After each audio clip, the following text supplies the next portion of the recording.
Oke, saya akan tunjukkan bagaimana Anda boleh menganalisis borang soal selidik yang telah lengkap dijawab oleh respondennya. Jadi katakan kamu Anda mempunyai sekurang-kurangnya 30. Oke, nampakkah? Oke, 30 borang soal selidik yang lengkap ya. 30 borang soal selidik yang lengkap dijawab oleh responden.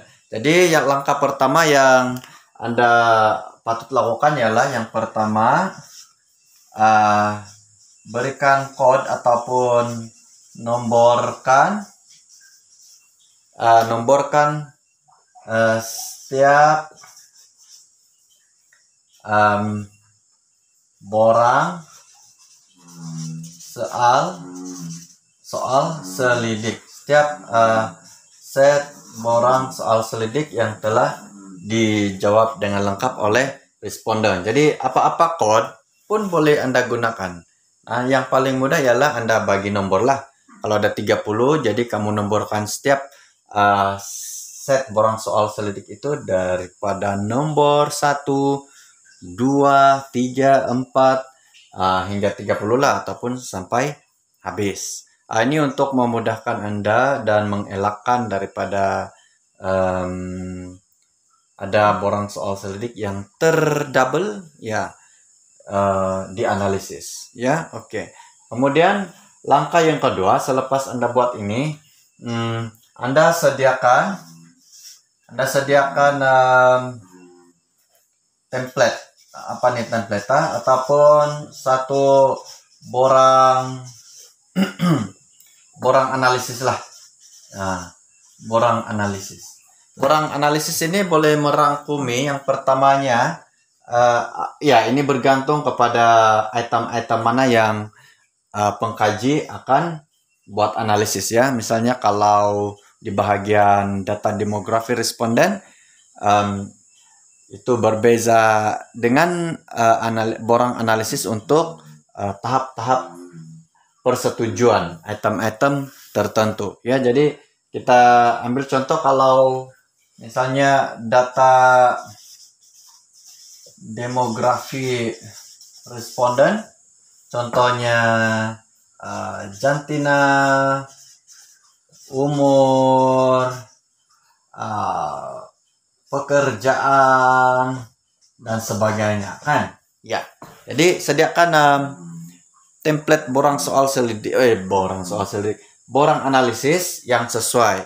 Jadi yang paling basic ataupun asas untuk borang analisis ini ialah, untuk data demografi ini ialah yang pertama dia mengandungi kolom nomor lah, nomor soalan ataupun item lah kan, ataupun soalan lah, nomor soalan, ada kolom ini. Kemudian ada kolom untuk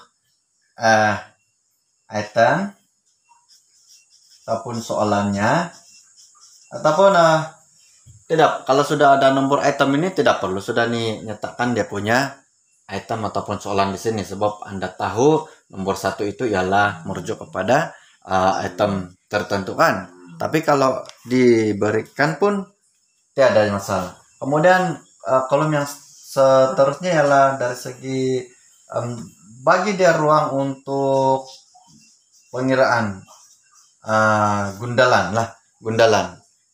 Tahukah gundalan? Ataupun cigu yang silap istilah. Tidak apa, nanti cigu tunjukkan. Kemudian bagi ruang kekerapan, kita guna simbol K saja ataupun F yang spesial itu, dan juga ruang peratus ya, ruang peratus. Oke, ini basic lah untuk jadwal analisis data responden dalam setiap soal selidik. Oke, jadi contohnya saya bagi contoh sini ya. Oke, contohnya item dalam data demografi responden yang pertama.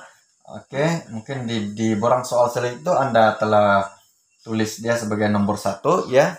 Ikut saja nomornya, dan apa yang Anda tanya, contohnya jantina kan. Oke, jantina ada 2 di sana kan. Jadi kamu kena ada jantina, oke sini jantina lelaki di bawah lah nih, 2 lah nih kalau begini. Jantina lelaki, jantina perempuan. Oke. Jadi Anda lihat dalam borang soal selidik yang pertama nomor 1 misalnya. Oke. Nomor 1, apa responden tanda? Dia adakah jantinya lelaki? Anda buat simbol apa sudah namanya? Gundal bahkan, gundal. 1. Anda tengok soal selidik yang kedua. Borang soal selidik yang kedua, ya dia juga responden juga adalah lelaki. Kemudian yang ketiga mungkin responden ialah perempuan. Yang keempat punya borang responden adalah laki. Begitu juga yang kelima punya responden pun dia tanda dia jantinya sebagai laki. Kemudian yang keenam mungkin perempuan. Oke, ada 7 sudah kan. Oke, lelaki sudah berapa? 1, 2, 3, 4. Kemudian yang ke-8 borang nomor 8 respondennya telah menanda lelaki. Jadi Anda buat tanda ini maksudnya ada 5 kan. Jadi seterusnya lah. Seterusnya mungkin yang seterusnya dia juga laki, dia juga lelaki, dia juga lelaki, dia juga lelaki, kemudian dia juga lelaki kan. Kemudian dia juga seterusnya mungkin perempuan, ya perempuan, kemudian ya perempuan dan seterusnya lah sampai habis 30. Jadi misalnya ya misalnya selepas analisis ini Anda mendapat lelaki ini ngam-ngama. Oke, berapa nih? Oke. Ini 5, jadi 15, ada 2 sini, 15 campur 2, 17. Jadi bilangan ataupun kekerapan ialah 17. Frekuensi ya, 17. Jadi ini Anda kira semua ini maksudnya ada, sebab ada 30 kan, ada 30 responden, 30 soal selidik. Jadi bakinya memang adalah Anda kira-kira pun dia dapat 13 orang. Jadi kamu kiralah peratusnya berapa? 17 per 30, ya kira sendiri berapa? Ya lebih kurang. Jadi peratusnya berapa begitu. Mudah kan? Oke, jadi selepas kejap. Kemudian yang seterusnya juga yang nomor 2 soalannya apa? Mungkin pekerjaan kan, pekerjaan. Jadi ada banyak di sana guru, juru rawat, apalagi petani dan semualah sampai habis semuanya kamu buat begini ya. Kemudian buat gundalan, kemudian kekerapan dia bilangan, kemudian peratus. Senang kan? Oke. Anda boleh buat sekaligus untuk analisis untuk satu borang soal selidik. Maksudnya Anda tengok borang soal selidik itu, kemudian Anda tengok dari segi jantina, tanda. Kamu tengok dia punya pekerjaan, kamu buat pengiraan. Yang ketiga begitu. Kemudian baru beralih kepada borang soal selidik yang kedua dan seterusnya. Boleh paham kan? Oke. Itu secara basicnya untuk analisis data dan maklumat dalam borang soal selidik khas untuk data demografi. Oke, juga harap Anda paham. Kemudian apabila semua ini sudah siap, oke, ini borang analisis ini Anda boleh lakar saja Benny, guna freehand saja untuk buat jadwal ini.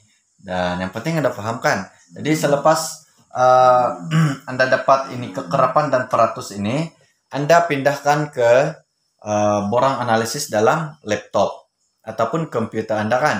Jadi dalam komputer Anda itu tidak perlu dalam masukkan ini gundalan ini. Ini cuma rujukan Anda semasa analisis yang pertama. Alright. Tetapi yang perlu ialah nomor item, dia punya soalan-soalan ini, dan juga dia punya kekerapan, dan juga dia punya peratus. Itu sahaja. Oke? Paham? Kalau paham, angkat tangan. Alright? Oke, kalau ada pertanyaan, tanya saja ya.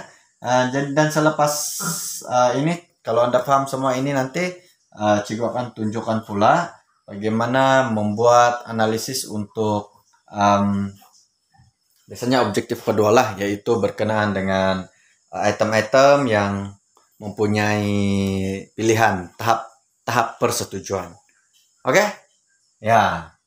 Oke, kalau tidak paham jangan segan-segan untuk tanya kawan, tanya Cigu, ya mungkin tanya ibu bapak juga, kakak, abang, kan.